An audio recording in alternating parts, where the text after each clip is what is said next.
এক প্লেট লুচির সাথে যদি কেউ এরকম হালকা পাতলা আলু চচ্চড়ি দেয় তবে সেটা কিন্তু হয়ে যায় অনবদ্য।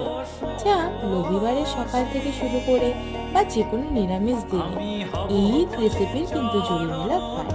কিছুই না, আলুগুলোকে বক্স বক্স করে কেটে নিয়ে হালকা তেলে শুধু কালো জিরে আর শুকনো লঙ্কা ফোড়ন দিয়ে আলুগুলোকে নুন হলুদ দিয়ে ভেজে নিয়ে ওপর থেকে জল দিয়ে আর কয়েকটা চেরা কাঁচা লঙ্কা অ্যাড করলেই কিন্তু হয়ে যাবে দারুণ স্বাদের আলু চচ্চড়ি, যা গরম গরম খেতে লাগে কিন্তু দারুণ।